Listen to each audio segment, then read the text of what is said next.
Welcome दोस्तों, आप सभी का स्वागत है आज के लेक्चर में। आज हम शुरू करने वाले हैं 4th लेक्चर, है ना? ये यूनिट डायमेंशन एंड मेजरमेंट का 4th लेक्चर होने वाला है और बहुत अच्छी-अच्छी इंपॉर्टेंट चीज़ें आपको यहाँ पर बताने वाला हूँ मैं।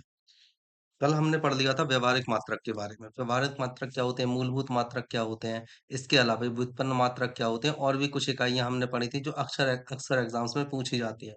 आज हम उसके आगे पढ़ने वाले हैं और आज हम पढ़ने वाले हैं आखिर विमीय विश्लेषण के अनुप्रयोग क्या होते हैं। जो आप विमीय विश्लेषण करते हो, आप विमाएँ निकालते हो, उनका रीज़न क्या है, क्यों आप विमाएँ निकाल रहे हो? तो हम इनके बारे में पढ़ेंगे। क्या पढ़ने वाले हैं आज हम? आज हम पढ़ने वाले हैं विमीय विश्लेषण के अनुप्रयोग, ठीक है?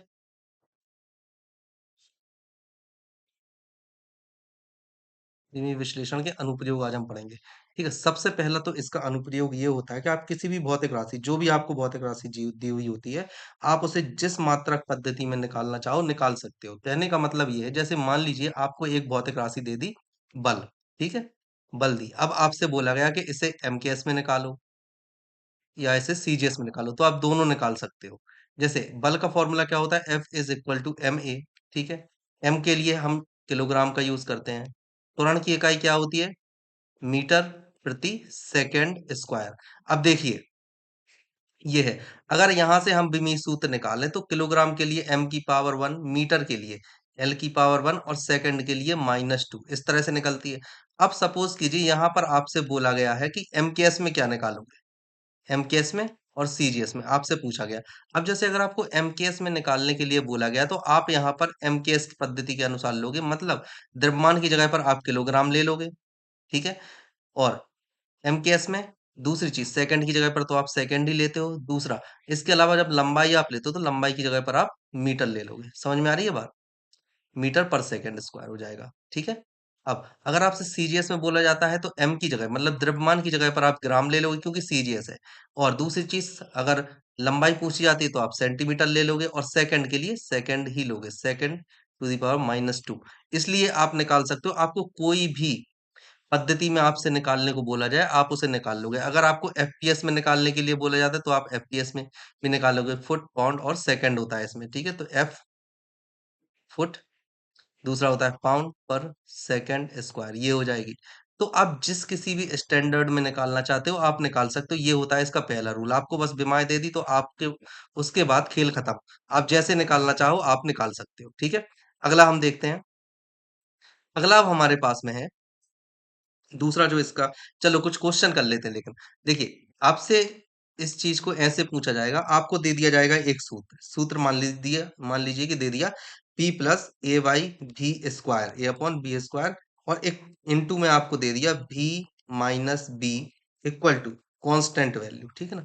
यहाँ पर आपको इनको दिया है, एक कांस्टेंट वैल्यू है और आपसे पूछा गया है कि A का मात्रक क्या होगा? किसका मात्रक? A का मात्रक आपसे पूछा गया है कि ए का मात्रक क्या होगा। अब देखो, ये सब आपको पता है, ये वाला क्या होता है, ये किस चीज का मात्रक है, आप जानते हैं, ठीक है ना? अब जो पी है, पी यहाँ पर शो कर रहा है दाब को। वहीं अगर आप आयतन की बात, भी की बात करो तो भी शो कर रहा है यहाँ पर आयतन को। आपको ए से पूछा गया है। सबसे पहली चीज तो आपको ये पता होना चाहिए कि विमीय समांगता का सिद्धांत जो होता है, विमीय समांगता का सिद्धांत, इसमें ऐसा होता है कि समान राशियों को ही आप जोड़ सकते हो और समान राशियों को आप घटा सकते हो। समान राशि को ही जोड़ या घटाया जा सकता है। ये होता है विमीय समांगता का सिद्धांत। तो अगर आपसे बोला गया है कि ए का आपको निकालना है और आपने इन दोनों को ऐड किया, पी और ए अपॉन बी स्क्वायर को अगर आपने ऐड किया है तो ये अंडरस्टूड है कि पी हमेशा ए अपॉन बी स्क्वायर के बराबर होगी। ये यूनिट इस तरह से होंगी, दोनों एक दूसरे के बराबर होंगे। अब यहाँ से हमें ए की वैल्यू निकालनी है। ए की वैल्यू क्या हो जाएगी? P into V square. वहीं अगर आप दाब की यूनिट की बात, तो दाब क्या होता है? दाब होता है एफ अपॉन एल, ठीक है? एफ अपॉन ए, ठीक है? ये होता है दाब। और वी तो आपको दिया ही है। यहाँ से आप या तो अलग अलग विमाएं निकाल के सॉल्व कर लो या फिर आप दाब की सीधी विमा याद कर लो, एम एल -1 टी -2। समझ में आ रही है आपको बात? एम एल -1 टी -2, ये होती है दाब की, ठीक है? और आयतन के लिए क्या यूज यूज करोगे आप? आयतन के लिए आयतन स्क्वायर है यहाँ पर, है ना? आयतन स्क्वायर। तो आयतन के लिए क्या यूज करोगे? आयतन के लिए होता है एल क्यू। ठीक है, अब यहाँ पर जब आप सभी विमाओं को सॉल्व करोगे तो एम एल की जगह पे -1 +3 टी की -2। तो यहाँ पर विमाएं क्या आ जाएंगी? M1 L2 T-2। ये हो गई विमा ए की। ठीक है ना? तो इस तरह से आप इन्हें निकाल सकते हो। आपको एक और क्वेश्चन, जैसे अगर अगले क्वेश्चन की हम बात करें, अगला क्वेश्चन आपको मान लीजिए दिया गया एक क्वेश्चन कि x is equal to A T plus B T square. तो यहाँ पर आपसे बोला गया है कि आपको x जो है किलोमीटर में है, ठीक है, t समय है, टी क्या है? टी समय है। तो यहाँ पर आपसे पूछ लिया कि बी की विमाओं को आप निकालो, तो आप कैसे निकालोगे? सेम चीज आपको करनी है।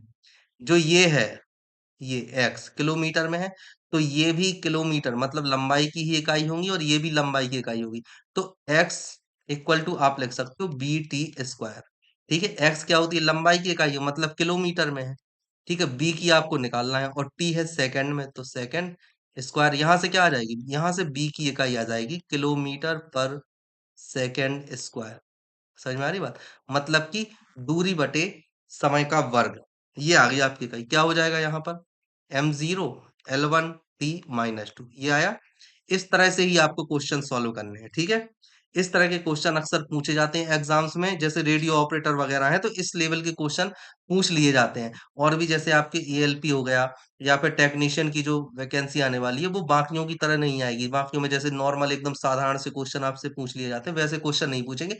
कुछ जिस तरह से अभी मैंने आपको बताए हैं न्यूमेरिकल, इस तरह के क्वेश्चन पूछ जाएंगे जो 10 सेकंड या 20 सेकंड के अंदर ही कंप्लीट हो जाएंगे, जैसे ये क्वेश्चन है। तो इनको आपको पढ़ के जाना है। ठीक है, अब जैसे मैंने अनुप्रयोग के लिए आपको बताया था कि अगर आपको मात्रक दिया हुआ है तो आप अनुप्रयोग के माध्यम से किसी भी पद्धति में यूनिट निकाल सकते हो। इसलिए आपके लिए एक होमवर्क है, HW होमवर्क है, प्रश्न तनाव। आपको टी के लिए निकालना है विमीय सूत्र क्या होता है।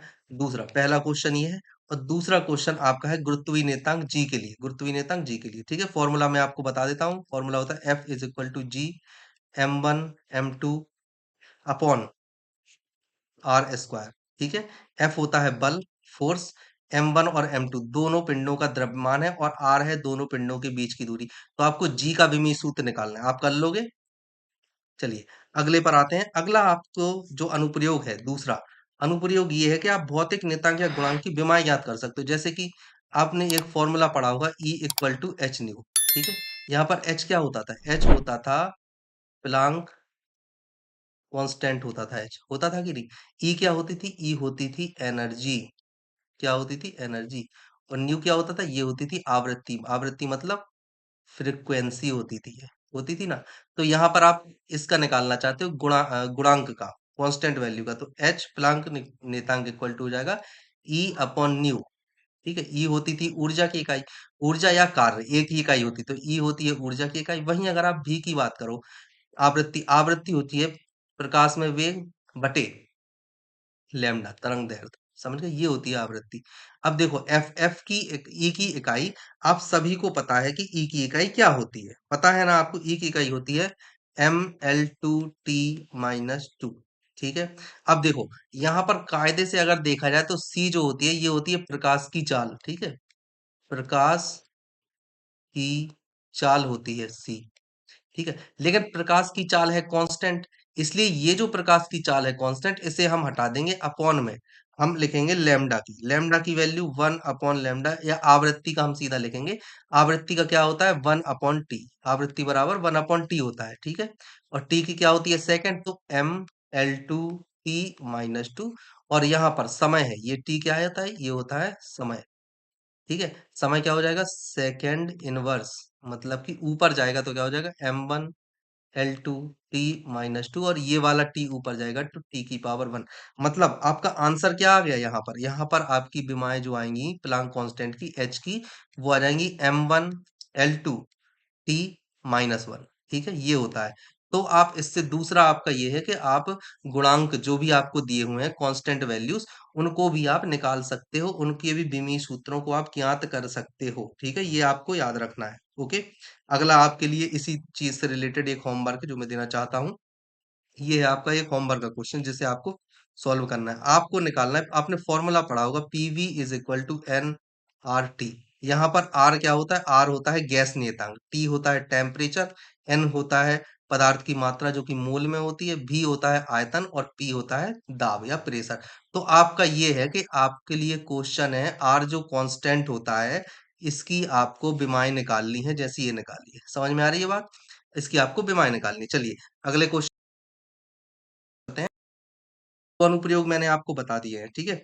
अब आपको अगला अनुप्रयोग देखना है, अनुप्रयोग नंबर तीसरा। ये होता है किसी भौतिक राशि को एक पद्धति से अन्य पद्धति में बदलना। जैसे मैंने आपको बताया था, एक मैंने आपको जो पहला वाला अनुप्रयोग बताया था उसमें बताया था कि आपको जैसे मान लीजिए विमीय सूत्र दिया हुआ है। क्या दिया हुआ है? विमीय सूत्र अगर आपको गिवन है, ठीक है ना? तो आप किसी भी पद्धति में, एमकेएस में, सीजीएस में, एफपीएस में या फिर एसआई में, और भी कई होती हैं पद्धतियां पद्धतियां, केवल ये 4 नहीं होती, ये मेजरली यूज की जाती हैं, इसलिए इनको लिखा जाता है, ठीक है ना? पद्धतियां तो कई प्रकार की है, इनको ज्ञात कर सकते हो। उसी से रिलेटेड है तीसरा, कि अगर आपको एक पद्धति में दिया हुआ है, जैसे एमकेएस में दिया हुआ है आपको कोई भी सूत्र, तो आप सीजीएस में लिख लो उसको, ठीक है ना? सीजीएस में लिख लो, सीजीएस में दिया है आप एफपीएस में लिख लोगे, एफपीएस में दिया हुआ है आप एसआई में लिख लोगे। तो इस तरह की चीजें हैं, ये सेम है, कुछ अलग नहीं है, लेकिन आपको इसके आगे पढ़ने के लिए एक चीज आपको याद रखनी है कि कैसे इसे सॉल्व करेंगे, ठीक है?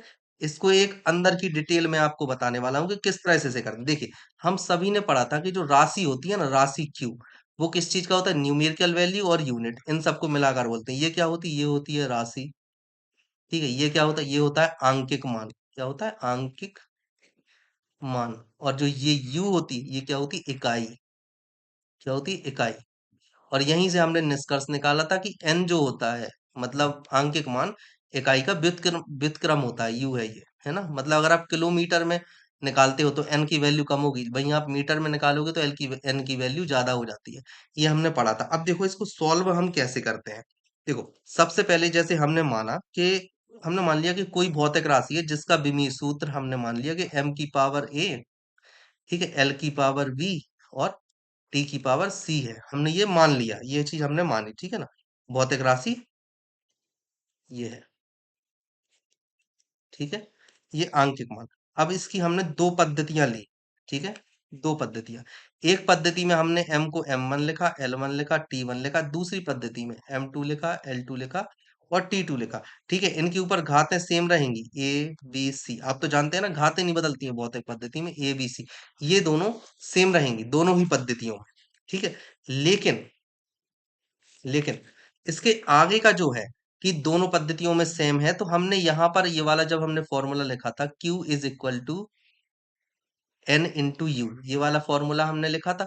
इसका मतलब ये है, अगर U बदल रहा है तो N भी बदलेगा, लेकिन जो Q है, Q हमेशा कांस्टेंट रहता है। कैसा रहता है? Q रहता है कांस्टेंट। अगर Q कांस्टेंट है तो यहां से हम निकाल सकते हैं कि N U is equal to constant, तो n1 u1 is equal to n2 u2, ये हमने निकाला था निष्कर्ष। अब n1 की जगह पर n1 रहने दो और m1 l1 t1, यहाँ पर था a b c था ये। वहीं n2 की जगह पर n2 रहने दो और यहाँ पर क्या था? m2 l2 और t2, यहाँ पर था a b c। जब आप इसे पूरा सॉल्व करोगे तो n2 अपॉन n1 बराबर क्या आ जाएगा? n2 अपॉन n1 बराबर आ जाएगा m2, sorry, m1 upon m2 और फिर l1 upon l2, t1 upon t2, और इन सभी की घात होती है कितनी? a b और c। जब आप इस तरह से सॉल्व करोगे तो आपको n1 और n2 में एक संबंध मिल जाता है, इसे आप सॉल्व करोगे आपका आंसर आ जाएगा, ठीक है। जैसे अगर आपको बोला जाए कि न्यूटन को आपको, अब इसके देखो, ये इतना आया समझ में, ये कैसे किया हमने। देखो, इसका अगला हम देखते हैं एग्जाम्पल। एग्जाम्पल से ज्यादा अच्छे से आएगा समझ में। एग्जाम्पल में आप देखो, जैसे न्यूटन है, ठीक है। हमें क्या करना है? न्यूटन को डाइन में चेंज करना है। हम सभी जानते हैं कि क्या होता है, एक न्यूटन की वैल्यू कितनी होती है? 10 की घात 7 डाइन। ये होती है कि नहीं होती है? सॉरी, 10 की घात 5 डाइन होती है, आई थिंक। 10 की घात 7 अर्ग होता है, वो अलग होता है, 1 जूल, ठीक है। ये देखो, 10 की घात 5 डाइन होती है। अब इसको निकालेंगे कैसे? देखिए, 1 न्यूटन को अगर आप लिखो, 1 न्यूटन इक्वल टू, इसका क्या होता है? 1 किलोग्राम इंटू 1 मीटर पर सेकेंड स्क्वायर, ये होता है कि नहीं? वहीं अगर आप N2 की बात करो, फॉर्मूले में हमें लगाना है N2 is equal to N1, और फिर सब कुछ वही M1/M2, L1/L2, T1/T2। यहाँ पर A घात होती है, यहाँ पर B घात होती है, और यहाँ पर C घात होती है। ये हमने फॉर्मूला निकाला। अब इसको निकालते कैसे हैं? देखिए, यहाँ पर था, बहुत अच्छी चीज निकल कर आएगी, N1 हो गया। यहाँ पर क्या था, हमने ये वाली जो ली थी M1, हमने माना कि ये जो M1 है ना, ये M1 हो गया, L1 हो गया, T1 हो गया, ये है MKS में, हमने ऐसा मान लिया। और जो हमारी M2 थी, L2 थी और T2 थी, हमने माना ये है CGS में। ठीक है, अब देखो MKS में अगर है तो ये 1 किलोग्राम में होगी, और ये होगी ग्राम में। समझ में आ रही है बात? वहीं दूसरी तरफ हम जाते हैं एल के लिए, तो एल क्या होता है? एल होगा, किसमें? लंबाई है, तो ये होगा मीटर में, और ये होगा सेंटीमीटर में। ठीक है, बी होती है। और वहीं हम जाते हैं टी के पास, तो ये तो सेकंड में ही होता है, और ये भी होता है सेकंड में। ठीक है, अब देखो, अच्छे से देखना, अगर हम किलोग्राम को ग्राम में बदलते हैं या ग्राम को किलोग्राम में बदलते हैं, तो कैसा होगा? 1 किलोग्राम में होते 1000 ग्राम, बटे 1 ग्राम से ग्राम कैंसिल। ठीक है, वहीं अगर हम लंबाई में आते हैं, मीटर और सेंटीमीटर होता है, तो यहाँ पे क्या होता है? 100/1। ठीक है, और यहाँ पर हम आते हैं सेकंड में, तो सेकंड ही रहता है। अब देखो यहाँ से कितना आया? N2 था, यहाँ पर N2 is equal to N1, और यहाँ पर 10 की घात 3 गुणे 10 की घात 2 गुणे 10 की घात 0, मतलब की वैल्यू कितनी आ गई? N2 is equal to N1, 10 की घात 5। आ गई है ना? समझ में आ गया आपको? यहां से हमने निकाल लिया है कि जो वैल्यू होती है N2 अर्ग की, न्यूटन N1 कितना था? N1 था 1 न्यूटन लिया था, इंटू 10 की घात 5। अब ये कैसा है? डाइन में है, ये डाइन में। इस तरह से हम निकालते हैं। तो इस तरह से आप एक पद्धति से दूसरी पद्धति में भी चेंज कर सकते हो। चलिए, अगर आप इस तरह से प्रैक्टिस करते हो तो आपको जो छोटे-छोटे क्वेश्चंस है ना, देखो ये सवाल जैसे मैंने ये वाला बताया आपको, ये नो डाउट कि ये पूरी तरह से इस तरह से ये एक लेंथी मेथड है, ये आपके एग्जाम्स में नहीं आएगा इस तरह से करने के लिए।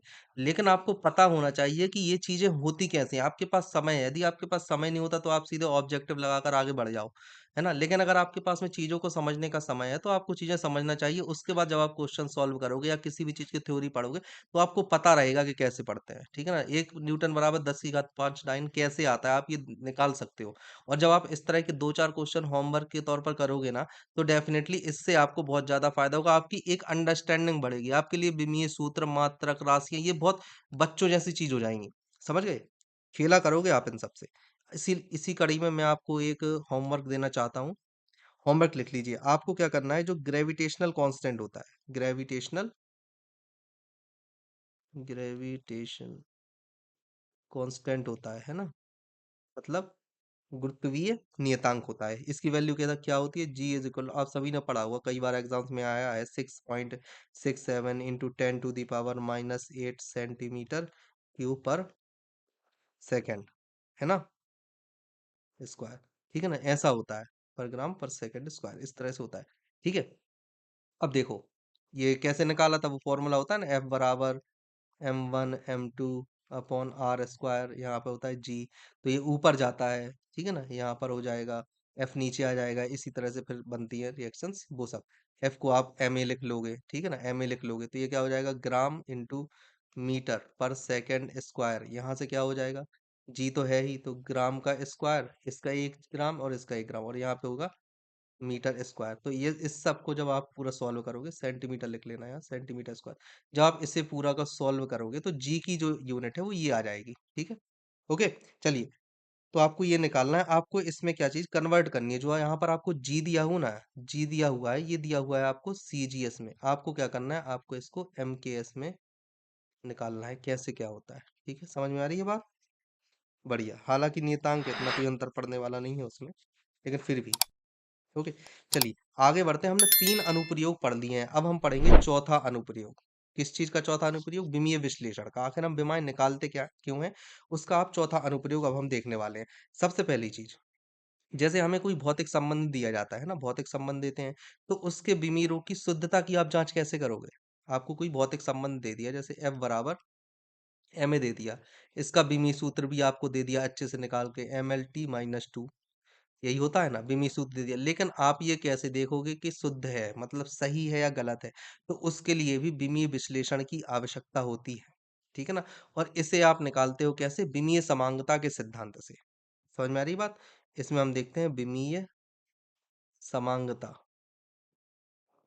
विमीय समांगता का सिद्धांत जब आप लगाओगे तो उससे आप निकाल सकते हो कि जो भौतिक संबंध आपको दिया गया है विमीय रूप में वो शुद्ध है या नहीं, ठीक है ना? ये दिया हुआ है आपको, ये शुद्ध है या नहीं, ठीक है? जैसे ए बराबर आपको दे दिया, ए कोई कांस्टेंट मान लिया आपने, या चलो छोड़ो, ये छोड़ो, उदाहरण ऐसे ही देखते हैं। जैसे आपको मान लिए एक्स बराबर दे दिया A plus minus B C का whole square plus minus under root D E F. अब देखो कायदे से देखा जाए तो जो एक्स की विमा होगी ना वही ए की विमा होनी चाहिए, वही इस पूरे पद की विमा होनी चाहिए, वही इस वाले पूरे पद की विमा होनी चाहिए। मतलब कि जो एक्स की विमा है पहला, दूसरा पद, तीसरा पद और यह है चौथा पद।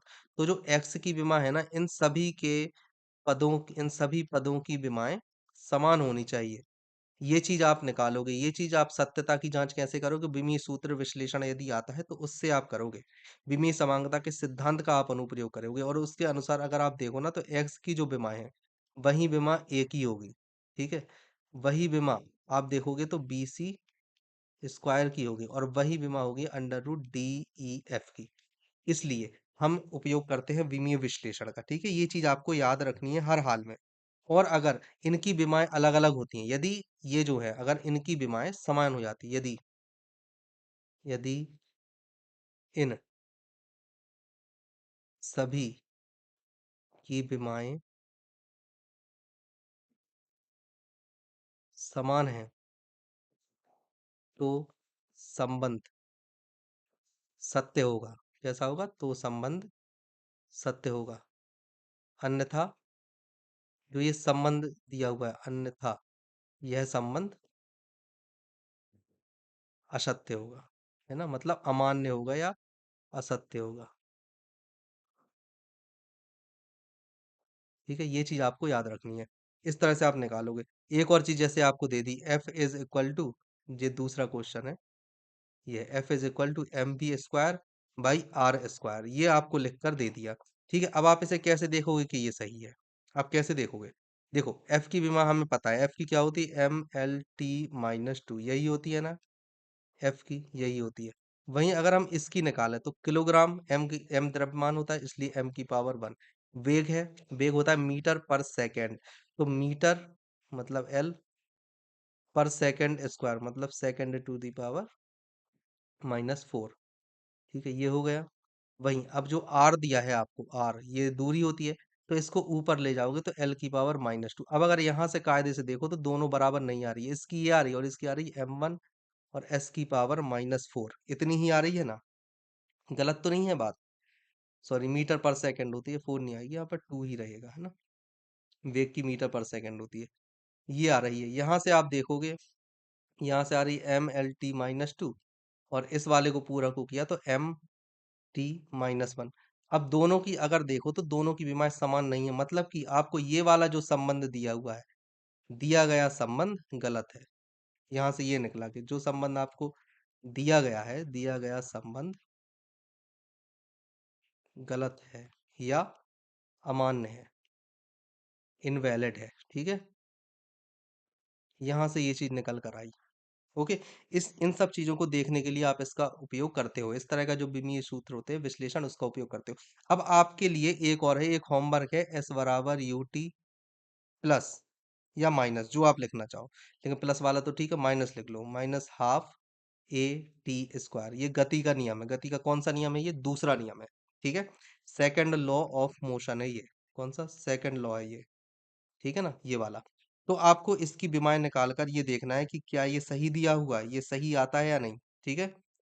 सही आना चाहिए, प्लस में भी आता ही सही आना चाहिए, देख लेना इसको निकाल कर, ठीक है? यहाँ पर ये क्या होती है? ये होती है डिस्टेंस, कैसे होगी? किलोमीटर में होगी। ये क्या होता है? ये होता है वेग मतलब वेलोसिटी। ये क्या होता है? ये होता है समय। मैं ये इसलिए लिख रहा हूँ जिससे आप लोगों को निकालने में आसानी हो। ये क्या होता है? ये होता है त्वरण। और ये क्या होता है? फिर से होता है समय। तो आप निकालो कि संबंध सही है या नहीं। ठीक है, क्या करना है आपको? निकालिए, संबंध सही है या नहीं, सही है या नहीं। देखो, इस तरह के क्वेश्चन कॉम्पिटिटिव एग्जाम में आना कोई बड़ी बात नहीं है। इस तरह के क्वेश्चन कॉम्पिटिटिव एग्जाम में आते रहे हैं और आगे भी आएंगे। ठीक है ना? आप लोग उन चीजों से आगे बढ़ो कि क्षण मुड़ी हुई क्यों दिखती है। ठीक है ना? सरल लोलक को चंद्रमा पर लेकर गए तो उसके आवर्तकाल काल पर क्या प्रभाव पड़ेगा, धरती के नीचे लेके गए उसके आवर्तकाल पे क्या प्रभाव पड़ेगा। देखो, इन चीजों से थोड़ा बाहर निकलो, है ना, अपने नॉलेज को बढ़ाओ, तभी सिलेक्शन होता है। ठीक है, वही चीजों का अगर उसी चीज में पड़े रहे, वही चीजें पढ़ते रहे, तो कैसे होगा आप ही बताओ मुझे। आप अपने आप को इम्प्रूव करते रहो निरंतर, तभी होगा सिलेक्शन। ठीक है, चलिए अब हम देखते हैं अगला। मैंने आपको बता दिए हैं, चार बता दी मैंने आपको सीमा। अब ये आखिरी सीमा है जो बिंब विश्लेषण की होती है, ये है पांचवी सीमा बिंब विश्लेषण की। इसमें आप क्या कर सकते हो, नए संबंधों को निकाल सकते हो। जैसे बिंब विश्लेषण से आप क्या कर सकते हो, नए संबंधों की स्थापना कर सकते हो, नए संबंधों की स्थापना करने में ऐसा आप लिख लोगे। ठीक है, अब देखो, आपसे क्वेश्चन में जब ऑब्जेक्टिव क्वेश्चन आएगा तो आपको बता दिया जाएगा कि बिंब विश्लेषण से क्या क्या किया जा सकता है। तो वहां पर आपको ये पांचों संबंध आपको याद होने चाहिए। ठीक है, वहां पर क्या है, ऐसे क्वेश्चंस में लड़के क्या है, अंदाजा लगाना शुरू करते हैं कि भाई ये हो सकता है, क्या अपने मन से सोचते हैं। लेकिन जब तक आप चीजें पढ़ोगे नहीं, एक आध बार पढ़ना तो पड़ेगा ना, तब तो आपको चीजें समझ में आएंगी। आप ऐसे कैसे सोच लोगे कि हो सकता है या नहीं हो सकता है। ठीक है, तो आपको ये पांचों चीजें हेडिंग हेडिंग याद करनी है अच्छे से, कि नए संबंधों की आप स्थापना कर सकते हो, पद्धति को आप चेंज कर सकते हो, मात्रक से आप जो आपको बिमी सूत्र दिए हैं उनसे आप मात्रक निकाल सकते हो। इन सब चीजों को आपको याद करना है, ये पांचों को पांचों याद होने चाहिए। अब देखो, मैंने आपको बताया कि नए संबंधों की स्थापना करने में देखिए बहुत, अब देखो ये कैसे करोगे। दो चीजें आपको याद रखनी है। सबसे पहला तो आपको याद रखना है कि जो भौतिक राशि होती है ना, हमेशा अन्य राशियों पर निर्भर होती है। कैसी होती है, एक चीज याद रखना है कि जो राशियां होती हैं, राशियां अन्य राशियों पर कैसी होती हैं, निर्भर होती हैं, अन्य राशियों पर निर्भर रहती हैं। और दूसरा आपको याद रखना है कि जो निर्भरता होती है ना, वो गुणनफल प्रकार की होती है, जोड़ घटाव प्रकार की नहीं होती है। ये चीज भी याद रखना है। ठीक है, ये एक इंपॉर्टेंट क्वेश्चन है, ये पॉइंट है। निर्भरता हमेशा कैसी होती है, गुणात्मक प्रकार की होगी। अब गुणात्मक प्रकार की होने से क्या मतलब है, निर्भरता गुणात्मक प्रकार की होती है। अब इससे क्या संबंध है, देखो, गुणात्मक प्रकार की होने से मतलब है, जैसे आपको बोला जाता है F is equal to M A. ठीक है, इसको आप क्या लिखते हो, एम इंटू ए। तो ये क्या है, ये है गुणात्मक प्रकार। ठीक है, वहीं आप अगर लिखोगे वेग, आप लिखते हो वेग, वेग बराबर क्या क्या होता है, विस्थापन बटे समय। विस्थापन को आप डी से निकालते हो और समय को आप टी से निकाल देते हो। आप इसे ऐसे भी लिख सकते हो, D into one upon T. तो ये क्या है, ये है गुणात्मक प्रकार की, इसे बोलते हैं गुणात्मक प्रकार की। आप कभी भी जो मात्रक होते हैं उन्हें आप ऐसे नहीं निकालोगे कि प्लस करके निकाल दो, है ना, क्योंकि ये हमेशा गुणात्मक प्रकार की होती है, आपको याद रखना है। तो चलिए दोस्तों, हम देखते हैं एग्जाम्पल, है ना। एग्जाम्पल के माध्यम से मैं यहाँ पर आपको बताऊंगा। आपने एक एग्जाम्पल लिया, यहाँ पर आपसे बोला गया है कि जो सरल लोलक का आवर्त काल है, आपको वो निकालना है, फॉर्मूला निकालना है। कैसे निकालना है, संबंध की स्थापना करना है। कौन से संबंध की, सरल लोलक के आवर्त काल की, सरल लोलक के आवर्त काल की आपको क्या करनी है, संबंध की स्थापना करनी है। देखिए, हम सब जानते हैं जो आवर्त काल होता है ना, आवर्त काल, आवर्तकाल, ये क्या होता है, ये होता है समय, एक तरह का समय होता है। और समय के लिए हम क्या यूनिट करते हैं, सेकंड। और जब सेकंड यूनिट करते हैं तो इसका जो बिमी सूत्र होगा टी की पावर वन होगा। अगर हम इसे ज्यादा स्पष्ट तौर पे लिखना चाहें तो एम नॉट, और यहाँ पर आएगा एल नॉट, और यहाँ पर आएगा टी की पावर वन। ठीक है, ये होता है टी की पावर वन, ये होता है मेनली आवर्तकाल। अब हमें निकालना है आवर्तकाल को सरल लोलक के, तो हम इसके लिए सबसे स्टार्टिंग में मानेंगे एक द्रव्यमान, हम मान लेंगे कि भाई द्रव्यमान है एम, और हम लोलक की जो लंबाई है उसे हम मान लेते हैं एल। और जो गुरुत्वीय त्वरण होता है, कौन सा त्वरण होता है, गुरुत्वीय त्वरण, तो गुरुत्वीय त्वरण को हम मान लेते हैं क्या, जी, ये हमने माना, इतना हमने मान लिया। अब देखो, कायदे से अगर देखा जाए तो हमने माना कि जो सरल लोलक का आवर्तकाल होता है, माना सरल लोलक का जो आवर्तकाल है, सरल लोलक का आवर्तकाल, आवर्तकाल है वो है टी से हम इसे रिप्रेजेंट करेंगे, और वो है के रखा हमने कांस्टेंट। और विमाएं तो होती ही हैं, तो आप मान लीजिए एम की पावर एक्स तथा एल की पावर वाई और जी की पावर जेड, हमने ये माना और हमने ये माना कि ये पूरी तरह से सही है। तब अगर हम इस फॉर्मूले को मानते हुए आगे बढ़ते हैं, तो टी की पावर आप क्या मानोगे? टी की पावर आप मानोगे 1 एम नॉट और एल नॉट, ठीक है। इसके बाद आगे आप मानोगे एम की पावर एक्स, एल की पावर आप मानोगे वाई और एल इंटू टी की पावर आप क्या मानोगे? गुरुत्वीय त्वरण है ना? गुरुत्वीय त्वरण होता है, तो -2 गुरुत्वीय त्वरण की वैल्यू क्या होती है? मीटर पर सेकंड स्क्वायर, ये होती है ना गुरुत्वीय त्वरण की वैल्यू, ठीक है। तो मीटर पर सेकंड स्क्वायर ये मानोगे आप, ठीक है।